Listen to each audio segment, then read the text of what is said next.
Damos muchas gracias a Dios por la presencia de cada uno de ustedes. Después haremos los saludos. Vamos a abrir allí las Biblias en el capítulo 4 de Génesis. Vamos a comenzar hoy la segunda dispensación llamada de la conciencia. Y vamos a leer allí en el capítulo 4, vamos a leer los versículos del 1 al 5. Si pueden, los que puedan, pónganse en pie y vamos a orar después un momentico. Génesis, capítulo 4, versículos 1 al 5. Vamos a ver si todos lo podemos leer juntos. Génesis 4, 1 al 5. Caín y Abel. Comenzamos. Conoció Adán a su mujer Eva, la cual concibió y dio a luz a Caín, y dijo: por voluntad de Jehová he adquirido varón. Después dio a luz a su hermano Abel, y Abel fue pastor de ovejas, y Caín fue labrador de la tierra. Y aconteció andando el tiempo, que Caín trajo del fruto de la tierra una ofrenda a Jehová. Y Abel trajo también de los primogénitos de sus ovejas, de los más gordos de ellas, y miró Jehová con agrado a Abel y a su ofrenda, pero no miró con agrado a Caín y a la ofrenda suya, y se ensañó Caín en gran manera, y decayó su semblante. Vamos a orar. Señor y amante Padre, nos encomendamos a ti. Úsanos como instrumento y prepara nuestros corazones para recibir la enseñanza de tu palabra. Te lo pedimos todo humildemente en el nombre de tu Hijo amado Jesucristo. Amén. Bien, hermanos, pueden sentarse. Y gracias a cada uno nuevamente por estar aquí. Bueno, vamos este es el estudio número 4 de eternidad, y claro, sin contar la introducción que ya tuvimos. Hoy vamos a ver la segunda dispensación o periodo, que es la conciencia, y comienza desde la expulsión del Edén hasta el diluvio, y allí también está la promesa del Mesías. Si usted estudia su Biblia, se va a dar cuenta que cada dispensación termina en juicio.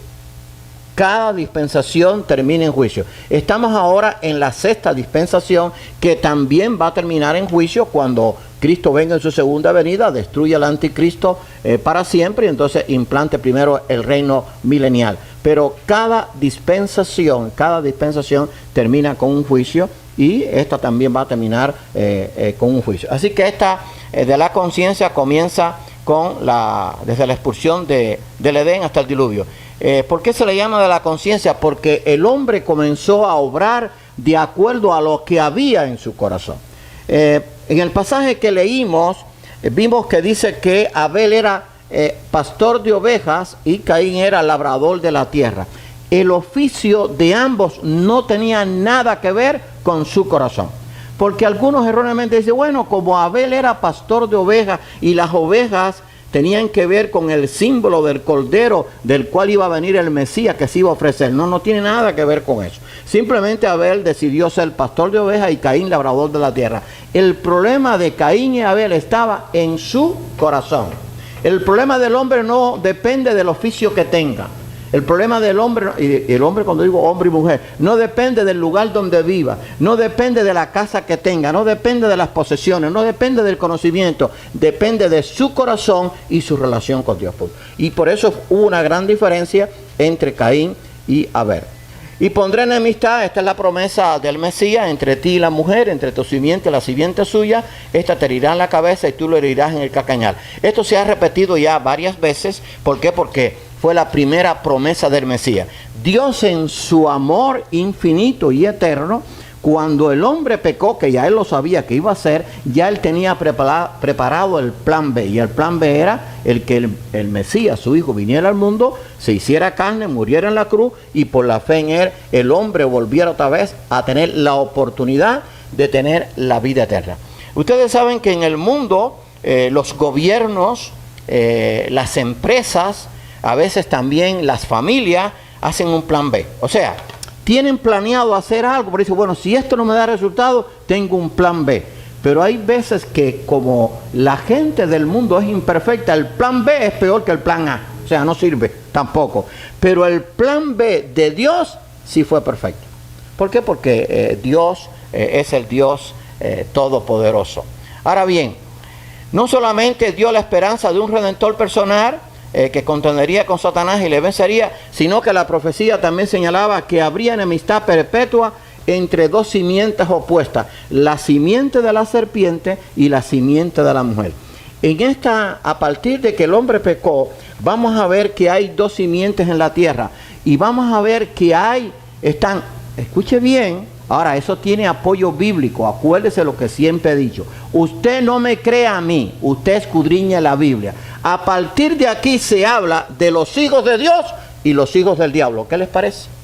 Y la Biblia lo menciona. ¿Por qué? Porque unos deciden obedecer a Dios y otros alejarse de Dios. Y es que unos vienen de la simiente de la serpiente y otros de la simiente de la mujer, de la cual vino el Mesías. Ahora, hablando de la simiente de la serpiente, el hecho de que Satanás usó una serpiente, pues estaba en sus propósitos. Pero acuérdense que al diablo también se le llama como la serpiente antigua.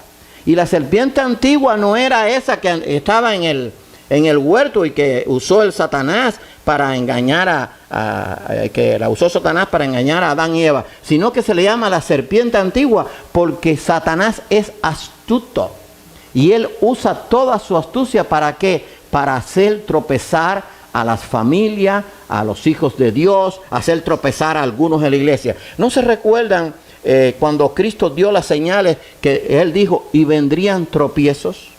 Tropiezos en la iglesia. ¿Qué cosas son tropiezos? Bueno, ustedes lo saben mejor que yo. Por ejemplo, pastores que se declaran homosexuales. Pastores que practican, digamos, el adulterio.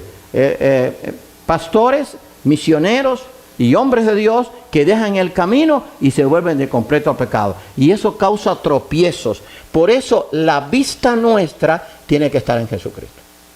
No pongan la vista en mí, please. Bueno, yo sé que no lo van a hacer, porque yo me puedo equivocar, yo puedo cometer errores.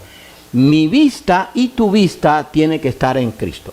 Desde que yo conocí al Señor, mi vista ha estado en Jesucristo, porque he visto tantos tropiezos de mucha gente de muchos niveles, pastores muy conocidos, misioneros muy conocidos, presidentes inclusive de instituciones cristianas que tropezaron. Y hermanos que yo los amaba grandemente porque estaban en la iglesia y también tropezaron, se apartaron, o sea, tropezaron y se apartaron, no volvieron jamás y se volvieron enemigos de la cruz de Cristo. Pero ¿saben qué? Yo nunca me moví, o sea, quiero decir, de mi fe en Cristo, porque mi fe estaba en Él. Cristo nunca nos va a defraudar. Cristo nunca va a ser infiel. Cristo siempre va a ser el mismo. Por eso el consejo bíblico, puesto los ojos en Jesús, el autor y consumador de la fe, eso está en Hebreos capítulo 12. Ahora bien, es decir que habría enemistad o surgirían los hijos del diablo y los hijos de Dios. El primero heriría el calcañar de su antagonista, pero el segundo, Cristo, finalmente heriría su cabeza, esto es, destruiría su jefatura y dominio sobre el mundo y derrocaría su reino. O sea, el herir en el calcañar, ya dijimos que posiblemente cuando Cristo fue crucificado, el diablo pensó que había vencido a Cristo, pero al final Cristo lo va a herir en la cabeza y esto significa su jefatura y dominio. Al final de todo, el diablo va a perder todo su poder. Ahora bien, quiero señalar esto, aunque lo he dicho, porque algunos dicen, no, el diablo no es poderoso. Falso, error, eso es una respuesta incorrecta. El diablo tiene poder, un poder limitado, no es el poder de Dios, pero el diablo tiene mucho poder, mejor dicho, mucho más poder que lo que tiene el hombre. ¿Se recuerdan cuando el diablo tentó a Cristo, que le dijo, te voy a dar todos los reinos del mundo? Porque los reinos del mundo en este momento están en las manos del diablo, si no, no se los hubiera ofrecido a Cristo. Y por eso hay que tener mucho cuidado con ese llamado evangelio de la prosperidad, que dicen, bueno, yo voy a tener esto, voy a tener lo otro, Dios me lo va a dar. Bueno, ten cuidado, no vaya a hacer que el que te lo esté dando no sea Dios y no sea el diablo, porque el diablo, de él son los reinos del mundo. Pero el diablo tiene poder, pero todo su poder un día va a ser destruido.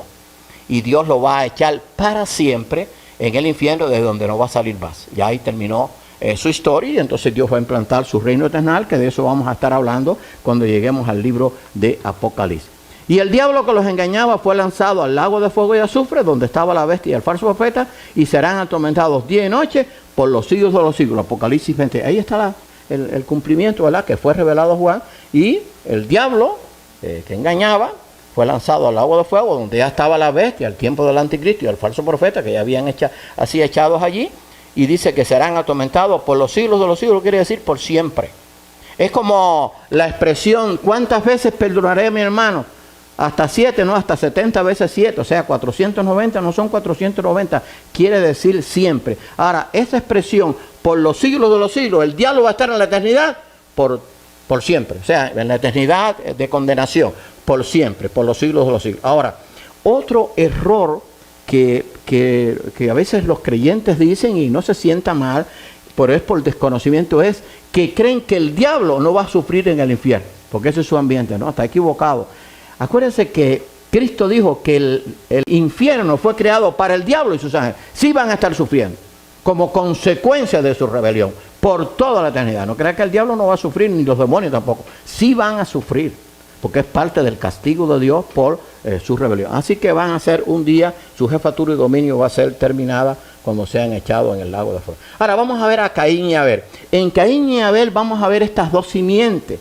La simiente de la mujer, los que eran temerosos de Dios por la fe en el Mesías o por la esperanza del Mesías, y los que eran de la simiente de la serpiente, o sea, que no se dejaban guiar por la palabra de Dios. En Caín y Abel vamos a ver estas dos simientes, ¿verdad?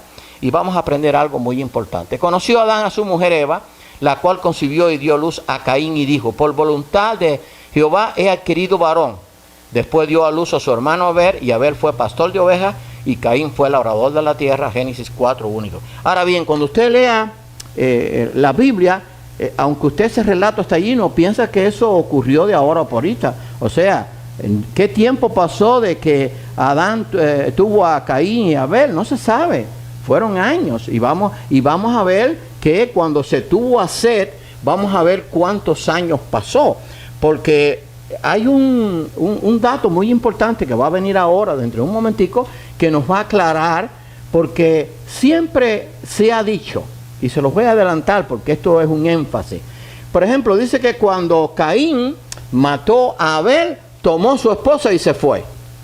¿De dónde la sacó? Bueno, vamos a ver de dónde la sacó, porque la Biblia tiene la respuesta. Pero hay veces que si no conocemos la Biblia y nos dicen eso, entonces decimos, ay, yo no sé. No, pues si tienes que saberlo, hijo mío, porque tú y yo somos hijos de Dios y tenemos que conocer su palabra. ¿De dónde sacó Caín la mujer? La Biblia lo dice, la respuesta está allí. Lo único que hay que escudriñar la palabra de Dios.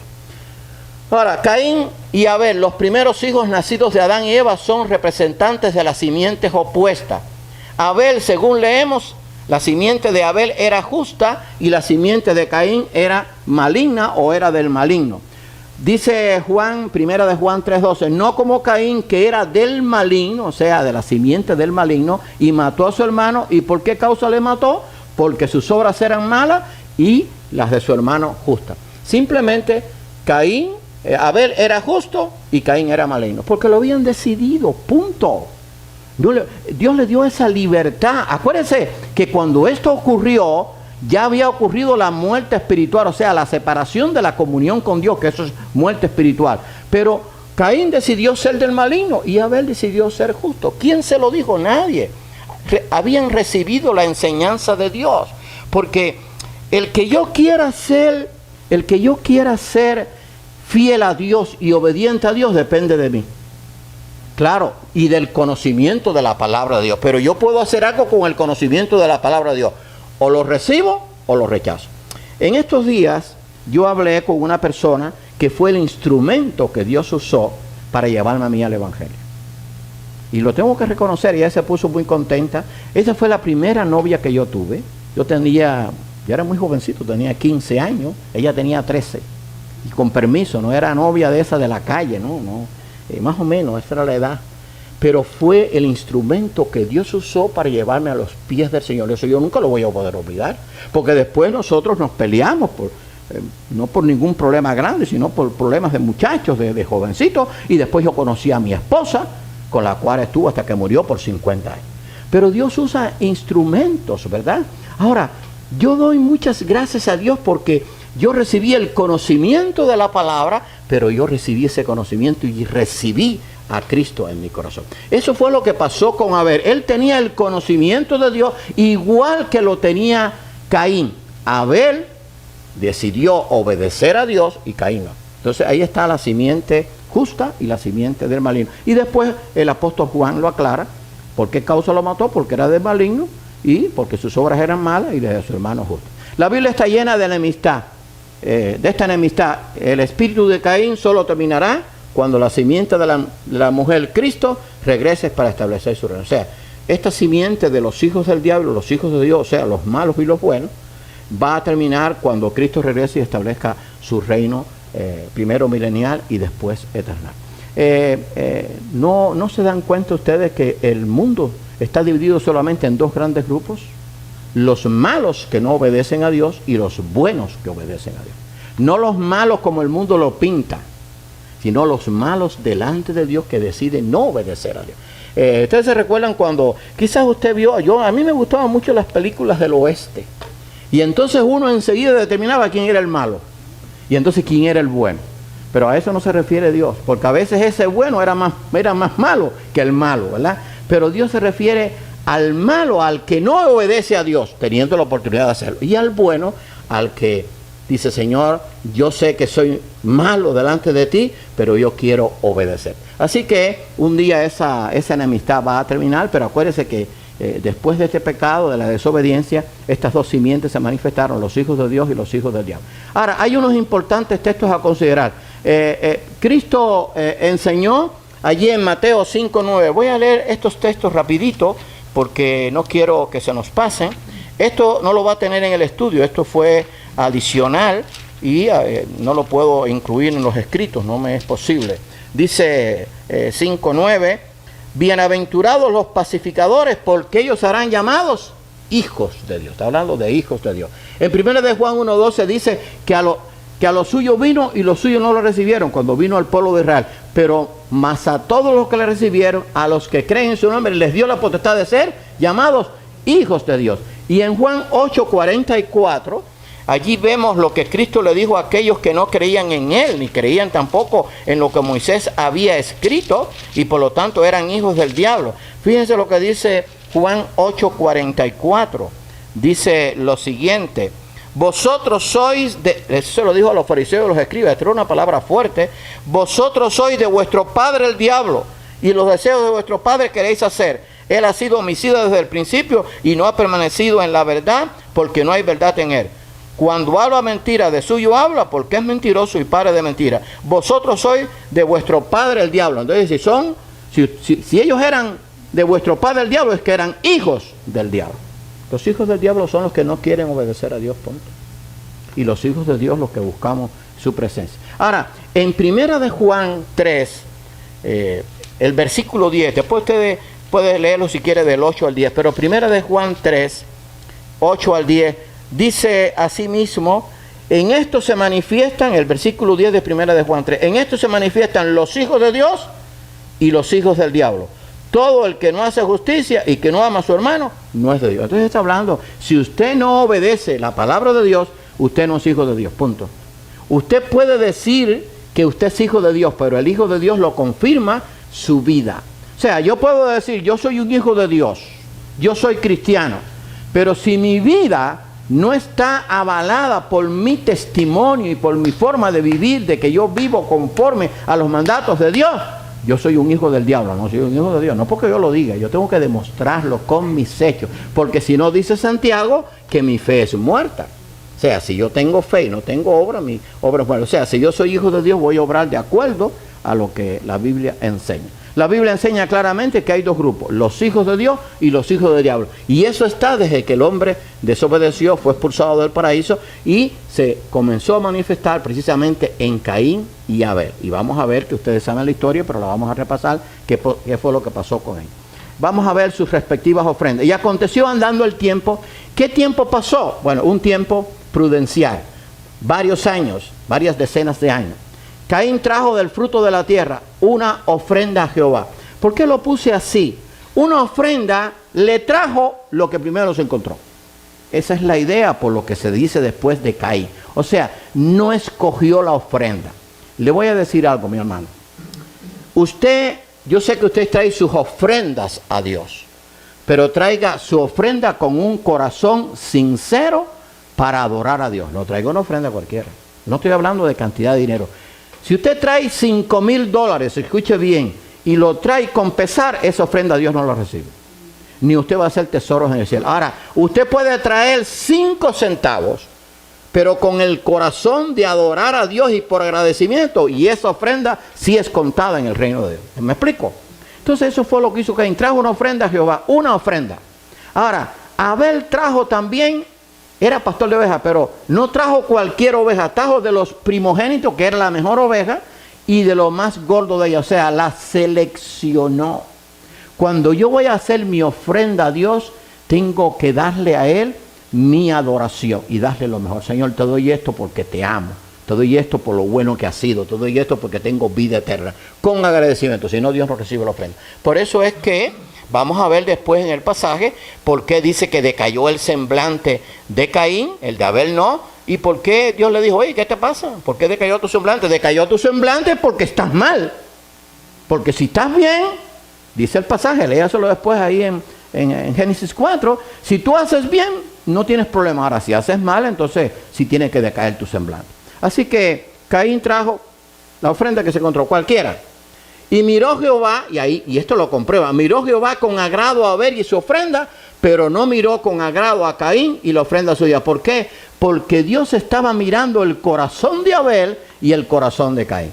¿Qué fue lo que vio en el corazón de Abel? Agradecimiento, amor, generosidad, genuinidad, o sea que era una ofrenda genuina. ¿Y qué miró? ¿Y por qué no miró con agrado la ofrenda de Caín? Porque fue una ofrenda hecha con malicia, por conveniencia, por compromiso, sin amor. Y Dios lo sabía. Y entonces no miró con agrado, digo, y eso es lo que dice la Biblia, se está hablando de Dios, a Caín y la ofrenda suya, y se ensañó Caín en gran manera y decayó su semblante. Génesis 4, 3 y 5. Si usted sigue leyendo el pasaje, no va a venir ahí, dice, bueno, yo creo que se lo voy a leer, porque si no se va a quedar en el aire, y si usted no se lo lee después, entonces se va a pasar dice allí el 4, el 3 al 5. Entonces Jehová, dice el 6, entonces Jehová dijo a Caín, ¿por qué te has ensañado y por qué ha decaído tu semblante? Si hicieres bien, no serás enaltecido, y si no hicieres bien, el pecado está a la puerta. Con todo esto a ti será tu deseo, y tú te enseñarás de él. Y dijo Caín a su hermano, a ver, salgamos al campo. O sea, después viene el problema de que Caín mata a Abel. Si bien hicieres, no serás enaltecido, y si no hicieres bien, el pecado está a la puerta. O sea, Dios le dijo, oye, tú estás como triste, pero porque hiciste mal. Porque si hicieres bien, no hay problema. Exacto. Por eso es ¿cómo se llama? Gracias, Osvaldo. Por eso es ¿cómo se llama? La dispensación de la conciencia. O sea, cuando usted hace algo que agrada a Dios, usted despreocúpese. Mira, vamos a orar mucho por Osvaldo, por Ana. Están orando por un movimiento, ok. Cuando nosotros hacemos algo, déjame ver si puedo hacer, que yo tengo la aprobación divina, no me importa lo que los demás digan. Entonces, si me estoy explicando, a ver si explico esto. O sea, usted no puede tomar una decisión por quedar bien con la gente de al lado o quedar gente con los... No.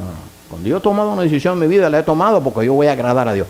¿Quién es a quién yo voy a tener que dar cuenta? A Dios. Yo no voy a tener que dar cuenta a ustedes, ni ustedes van a tener que dar cuenta a mí. Yo voy a tener que dar cuenta por ustedes si les enseñé la palabra de Dios. Pero cuando uno hace algo y la conciencia de uno, y de eso habla Pablo, la conciencia de uno va acorde con la voluntad de Dios, hermano, despreocúpese. Mire, cuando yo hice la decisión de seguir a Cristo, yo tuve una oposición completa de toda mi familia, absolutamente toda, porque después hubo conversiones, pero en ese momento no. Pero yo había hecho una decisión. Inclusive perdí mi carrera universitaria. Pero yo dije, no, yo voy a seguir a Dios. Y entonces yo lo hice con pleno gozo, en plena certidumbre, porque sabía que lo que estaba haciendo estaba aprobado por Dios. Así que cuando usted, si su conciencia está bien con Dios, no hay problema, hermano. Porque hay veces que hacemos algo y entonces otros hermanos no lo entienden quizá, o la familia no lo entiende, no importa. El que tiene que entenderlo es Dios. Así que la ofrenda de Abel agradó a Dios, mas la ofrenda de Caín no le agradó. La ofrenda de la tierra traída por Caín no era más que un mero reconocimiento traído al Creador, pero Abel le trajo una ofrenda de expiación, porque también tenía que ver con el Cordero de Dios, hecha en fe. Por la fe Abel, y esto está en Hebreos 11:4, por eso después hay que leer toda la Biblia. Por la fe Abel, escuche, ofreció a Dios más excelente sacrificio que Caín, por lo cual alcanzó testimonio de que era justo, y dando testimonio de sus ofrendas, y muerto aún, habla por ello. O sea, la ofrenda hecha por Abel demostró que él era justo. Justo por la bondad de Dios, por el amor de Dios, justificado por la fe en el Mesías. Y Caín no, Caín demostró que era del maligno. Y entonces, precisamente, no recibió el agrado de Dios. Cristo, habiendo ofrecido una sola vez y para siempre un solo sacrificio por los pecados, se ha sentado a la diestra de Dios. Claro que la ofrenda de Abel era una ofrenda que tenía que ver con el futuro sacrificio de Cristo. Fue casualidad, yo eso no me voy a meter ahí porque eso no. Fue casualidad que Abel decidió ser pastor de ovejas y Caín labrador de la tierra. El oficio no tiene que ver con el corazón, porque yo he conocido muchos campesinos, labradores de tierra, que han sido magníficos cristianos. Pero quizás en un simbolismo Dios había permitido que Abel escogiera ser pastor de ovejas, porque realmente lo que hizo Abel fue dar una evidencia profética y futura de que un día el Cordero de Dios se iba a sacrificar, se iba a morir por nosotros, porque lo que ofreció fue aquel Cordero que fue muerto. Estos dos versículos muestran fe en la promesa de Dios y el reconocimiento de la verdad de que sin derramamiento de sangre no hay remisión de pecado. Remisión es perdón. Sin derramamiento de sangre no hay remisión de pecado. Por eso es que en la antigüedad, en el tabernáculo y en el primero y segundo templo, se sacrificaban los corderos para pagar por el pecado, para que los pecados fueran perdonados. Y por eso Cristo murió una sola vez y para siempre con un solo sacrificio perfecto y suficiente. Pero la Biblia decía, y Dios decía, que sin derramamiento de sangre no hay remisión de pecado. Y uno dirá, bueno, ¿y esto no es cruel? No, no es cruel. Fue algo que Dios determinó por su soberana voluntad. Pero fíjense cómo el diablo obra. ¿Qué ha hecho hoy esas instituciones o esas personas que están en creencias, por ejemplo, en que se hacen sacrificios de animales? ¿Qué me dicen de los babalaos?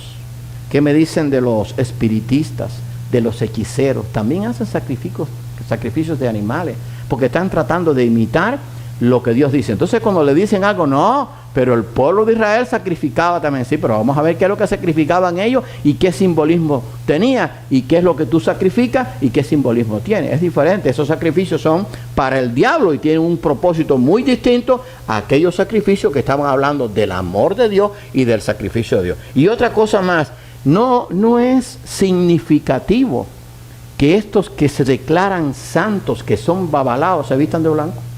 ¿No los han visto? Yo los he visto con capucha arriba y todo. Pero la Biblia no habla de que nosotros vamos a tener vestiduras blancas, porque es que el diablo siempre ha tratado de imitar a Dios para confundir. Así que no todo lo blanco es bueno. Estoy hablando en el mundo.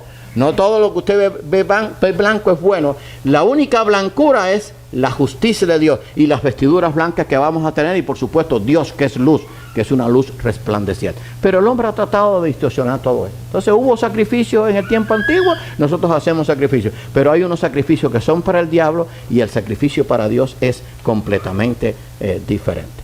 Ahora bien, vamos a ver los primeros frutos del pecado de Caín. Y dijo Caín a su hermano Abel, salgamos al campo. Era su hermano, y eso era normal, salir al campo. Y aconteció que estando ellos en el campo, Caín se levantó con su hermano Abel y lo mató. Génesis 4:8. Sabemos el tiempo, vamos a ver el tiempo que pasó, ¿verdad? Así que lo mató. El primer asesinato se cometió en una familia. Un hermano mata a otro hermano. El primer asesinato de la historia del hombre está registrado ahí. Caín mató a su hermano Abel. No como Caín, bueno, está otra vez, 1 de Juan 3:12, que era del maligno y mató a su hermano. ¿Por qué causa le mató? Porque sus obras eran malas y de su hermano justo. Punto, ese era el motivo, ¿verdad? Ahora vamos a ver importantes textos a considerar. Salió pues Caín, este es el texto que les decía, de delante de Jehová y habitó en tierra de Nod, y conoció Caín a su mujer, Génesis 4:16 y 17. ¿Y de dónde la cogió? Bueno, si usted sigue leyendo después en Génesis 5, acuérdese que aunque esté en el capítulo 4, no quiere decir que eso estaba en ese orden, es que aconteció. Acuérdense que el Pentateuco fue escrito por Moisés, él escribía la revelación que Dios le daba, pero todo estaba allí. Dice que, y fueron los días de Adán después que engendró a Set 800 años, y engendró hijos e hijas, Génesis 5:4. O sea, Adán tuvo hijos e hijas. Al principio, ¿cómo se multiplicaba la gente? Tomaba a su hermana. No había otra forma. ¿Dónde la va a sacar? No era. Después Dios sí hizo una regulación, dio un mandato. No puedes tomar a tu hermana. O sea, no puede haber, o no puedes tomar a tu padre o a tu madre. O sea, no puede haber unión con tu familia. Pero después que ya la tierra se había poblado. Pero al principio, pues simplemente Caín tomó una de sus hermanas y se fue. Ahora vamos a ver el nacimiento de Set, la renovación de la simiente justa. ¿Qué fue el tiempo que pasó? Y conoció de nuevo a Adán a su mujer. Acuérdate que Set sustituyó a Abel. Pero vamos a ver qué tiempo pasó para que esa restitución se efectuara. Porque ya Caín había tomado mujer y se había ido. Ahí está la clave. La clave para responder una pregunta que a mí me han hecho muchas veces. Me hicieron al principio, ya no me la hacen porque saben la respuesta rápida y ni pierden el tiempo. Conoció de nuevo a Adán a su mujer, la cual dio a luz un hijo y llamó su nombre Set. Porque Dios dijo, porque Dios, dijo ella, me ha restituido otro hijo en lugar de Abel. O sea que la simiente de Set era de la simiente justa y de ahí Dios restituyó a Abel, a quien mató Caín. Y a Set también le nació un hijo y llamó su nombre Enos. Entonces los hombres comenzaron a invocar el nombre de Jehová. Génesis 4:20. Entonces los hombres comenzaron a buscar a Dios. Acuérdense que Adán y Eva les habían enseñado el temor a Dios. Y esto da una idea de cómo el hombre comenzó a diferenciarse unos de otros. Unos invocaban el nombre de Dios y otros simplemente pues lo menospreciaban y hacían lo que bien les parecía. Ahora, vivió Adán 130 años y engendró un hijo a su semejanza conforme a su imagen y llamó su nombre Set. Génesis 5:3. O sea, que cuando Set nació, cuando Set nació habían pasado 130 años. 130 años en que Adán y Eva estuvieron teniendo hijos e hijas. Porque acuérdense que en aquel tiempo Adán no tuvo una edad de teenager. No tuvo una edad de jovencito o de persona que no está preparada para procrear. Adán fue creado, un hombre completo y una mujer completa. Así que desde que fueron creados, comenzaron a tener hijos. ¿Cuántos hijos tuvieron? Bueno, no sé. Acuérdense que en ese tiempo tener jimagua no era nada normal, ni tener trillizo, ni tener quinquillizo. Así que no solamente era uno. Pero en 130 años, imagínense cuántos hijos e hijas tuvo, que crecieron. Y entonces una de esas hijas fue la que tomó Caín y se fue, la tomó por mujer y se fue. Y entonces ahí viene la descendencia de Caín, que nada tiene que ver con Dios y no tiene que ver con el diablo. Los patriarcas antediluvianos, con esto vamos a terminar, la generación de Set. ¿Se acuerdan que en el estudio anterior yo les dije la edad, que la generación edénica duró cerca de 1000 años? Bueno, aquí están, eso sí lo van a tener en el material, no se los voy a dar hoy, sino el miércoles, porque no lo vamos a terminar hoy. Aquí vienen los que vivieron. Adán vivió 930 años. Set vivió 912 años. Enos vivió 905 años. Cainán vivió 910 años. Mahalael vivió 895 años. Jared vivió 962 años. Enoc vivió 365 años, el más joven, pero caminó y desapareció con Dios. De los dos únicos hombres que no vieron muerto, uno fue Enoc y el otro fue Elías. Después viene Matusalén, que vivió 969 años, el hombre que más duró. De ahí viene el famoso vino de Matusalén, o el vino Matusalén, o cuando alguien quiere decir este es un vino igual, no amigo, está dicho, eres más viejo que Matusalén. Bueno, si le dicen que eres más viejo que Matusalén es que usted es viejo, pero viejo. Pero viene de ahí, fue el hombre que más duró, 969 años. Y además, hermano, el hecho de que esté el número exacto es porque fue así. O sea, yo no puedo dudar de lo que Dios dijo, porque se dio la edad. O sea, Matusalén no vivió 970 ni 965, vivió 969. Cada uno se le dio la edad, a esa edad, ¿verdad? Y Lamed vivió 777 y Noé vivió 950 años.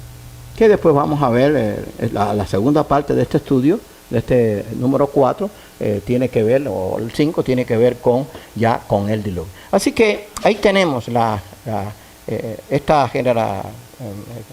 esta dispensación de la conciencia, ¿verdad? Y la diferencia que hay entre el que decide servir a Dios, el que decide obedecer a Dios y el que no lo decide. Simplemente, muy sencillo, y si es fuerte y usted cree que es fuerte, bueno, pues pregúntele a Dios por qué su palabra lo dice. Ahí están los hijos de Dios y los hijos del diablo. Entonces, si a una persona que no obedece, que es rebelde, se le dice, tú eres un hijo del diablo, quizás usted no se lo diga por diplomacia, pero está bien dicho, no está mal dicho. Porque los hijos del diablo son los que se oponen a todo lo que Dios establece en su palabra. Qué bueno es que nosotros, por la misericordia de Dios, por su amor infinito, somos hijos de Dios, ¿verdad? Que no son engendrados de sangre ni de voluntad de carne, sino por la voluntad de Dios y por la fe en Jesucristo. Que Dios nos ayude, porque a esos hijos del diablo tenemos que predicarles el evangelio, ¿verdad? Tenemos que hablarles del amor de Dios y tenemos que demostrarles la gran diferencia que hay entre cómo viven los hijos de Dios y cómo viven los hijos del diablo. Porque si usted y yo vivimos igual que los hijos del diablo, entonces ¿dónde está la diferencia? Tiene que haber una diferencia. Yo tengo que vivir diferente, pero no como una imposición, sino por agradecimiento a ese Dios que me ha amado tanto. A mí nadie me obliga a hacer las cosas que yo debo hacer. Es el amor a Dios, punto. A mí nadie me obligó, porque inclusive mi familia todo se opuso, y a usted tampoco nadie lo obligó. O sea, es una decisión que tiene que ver con el corazón. Qué bueno es que podemos tener comunión con Dios y nadie nos puede quitar eso. Porque la comunión con Dios, para tener comunión con Dios no hay que venir a la iglesia el domingo, no quiero decir que no vengan, o sea, no me explico, o el miércoles, no. Quiero decir que la comunión con Dios es diaria. En mi trabajo, cuando me acuesto, cuando salgo, cuando estoy de vacaciones, cuando estoy con mi familia en conversa, la comunión con Dios es constante, es permanente, es una relación con Dios. Vamos a orar. Señor y amante Padre, te damos gracias por tu amor, por tu misericordia. Y gracias porque somos tus hijos, por la fe en Jesucristo. Hijos con derecho a herencia gloriosa, una herencia que nada ni nadie nos puede quitar. Gracias por que podemos estudiar tu palabra y ayúdanos por tu Santo Espíritu para que la podamos comprender y discernir y vivir de acuerdo a ella. Te lo pedimos todo humildemente en el nombre de tu Hijo amado Jesucristo. Amén.